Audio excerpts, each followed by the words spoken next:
Je cherchais depuis quelques jours le thème de ma nouvelle vidéo, et c'est comme si tous les sujets sont devenus hors sujet, à part celui du coronavirus, tellement il est en train d'affecter nos vies à tous les niveaux. Les écoles, les églises, les universités, les bars sont en pause. C'est comme si l'humanité entière est en pause.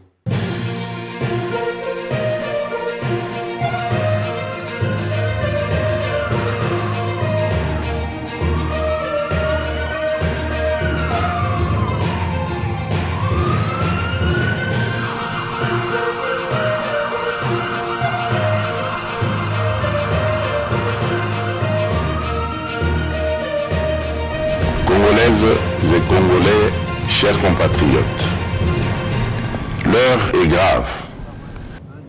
La question que je me pose, c'est sommes-nous en train de vivre quelque chose qui sera juste un bon sujet de ma solo dans quelques semaines et une bonne histoire à raconter à nos enfants dans quelques années, ou bien nous sommes à l'aube de ce qui pourrait être l'événement collectif le plus tragique de notre génération? J'imagine tous les scénarios de ce qui risque de réellement se passer dans un pays comme le nôtre, mais surtout dans sa ville la plus vulnérable, Kinshasa. Kinshasa est une ville de 12 millions d'habitants. Non, 15 millions, ou plutôt 18 millions d'habitants. Vous voyez le premier problème? Il n'y a même pas de vrai recensement de la population et on s'apprête à faire face à une épidémie planétaire. Kinshasa est la plus forte concentration de population en RDC. Mais cette population ne produit absolument rien. Elle importe tout ce qu'elle consomme, de l'intérieur du pays et de l'étranger. Et ce qui me fait peur, c'est comment le mode de vie des Kinois peut propager un virus comme celui-là en un rien de temps. Les Kinois, on adore le contact physique. Il suffit de voir nos transports en commun pour comprendre qu'on aime se toucher.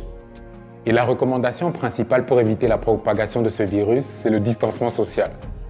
Alors que le premier modèle de confinement au monde, c'est le bus Transco. Quasi toute l'activité économique de la ville est centralisée sur la Gombe et le grand marché de Zando. Donc les millions de personnes actives qui vivent au jour le jour et qui sortent chercher l'argent chaque matin vont vers cette zone. Et il suffit qu'une seule personne soit contaminée pour que le virus se propage dans les 4 coins de la ville en un claquement de doigts. Cette réalisation m'a rendu un peu parano.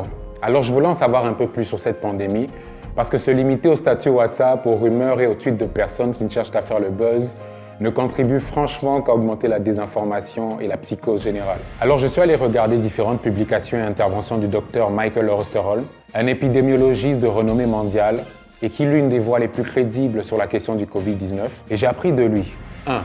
Qu'aucun vaccin n'a encore été trouvé. Donc le temps qu'un vaccin soit trouvé, puis développé et enfin rendu accessible à l'entièreté de la population mondiale risque d'être long. À peu près 18 mois selon lui. Et 2. Qu'on ne pourra pas stopper la contagion. Mais que la seule manière de la freiner est le distancement social. Moins les gens seront en contact les uns avec les autres, moins les hôpitaux et les services médicaux seront débordés, le temps qu'une cure soit définitivement trouvée et mise sur le marché. Parce que notre système de santé est si faible qu'il n'arrive déjà pas à subvenir aux besoins actuels de la population. Imaginez ce qui se passerait si 100 000 nouveaux cas prioritaires devaient être traités en urgence dans nos hôpitaux. Comment notre gouvernement va gérer la situation ? Nous avons déjà des petits aperçus depuis plusieurs jours, mais cette vidéo n'est pas là pour critiquer nos dirigeants à un moment où plus que jamais, les Congolais ont besoin d'être ensemble les mains dans la main. Mais je me rends juste compte que malgré toute la bonne foi dont il fera preuve, le gouvernement congolais n'a simplement ni l'expérience ni la compétence pour gérer ce qui risque de se produire. Pour résoudre les grands problèmes, nous devons d'abord avoir appris à résoudre les petits. Les conséquences que cette crise va avoir sur notre économie seront terribles.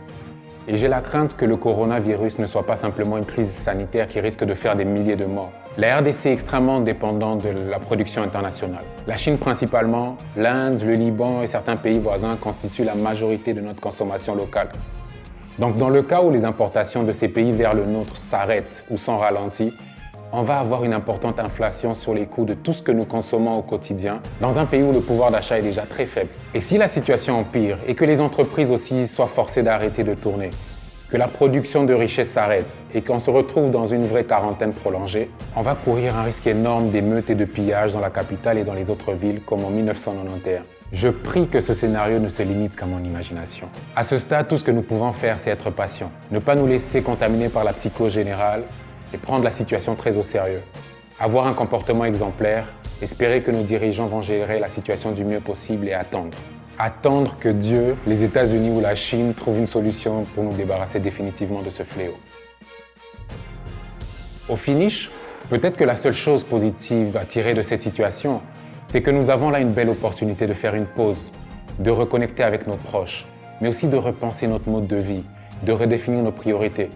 Parce que si en temps de crise, ce qui compte le plus n'est pas notre travail, notre business, nos projets, nos accomplissements, mais nos familles, nos amis, notre bien-être physique et mental, peut-être que même en temps normal, ça devait être ça le plus important dans nos vies. Les universités sont fermées peut-être pour nous aider enfin à repenser le système éducatif de notre pays et pour que chaque étudiant analyse la filière qu'il a choisie et la carrière que ça va lui donner et se demande si c'est vraiment cette voie qu'il veut suivre. Les bars qui sont fermés vont nous aider à être sobres et à nous regarder en face, à faire le point sur nos vies, sur qui nous sommes, d'où nous venons et où nous voulons aller. Les églises qui sont fermées peuvent nous permettre de méditer sur nos principes, nos valeurs et notre spiritualité. Nous demander si nous suivons le bon pasteur ou le bon Dieu. De réaliser combien nos vies ne tiennent qu'à un fil et que nous ne sommes pas au contrôle. Les rassemblements à l'extérieur sont interdits pour nous forcer à regarder nos femmes et nos enfants, nos frères et nos sœurs dans les yeux. À voir à quel point nos familles sont brisées et à essayer de recoller les morceaux. Et si on arrive à accomplir tout ça, alors cette épreuve traumatisante ne sera pas la fin du monde, mais le début de l'humanité. Biso nyonso tokufa mutu atikala te po tozomona lokolo ndireti aya lukuteleki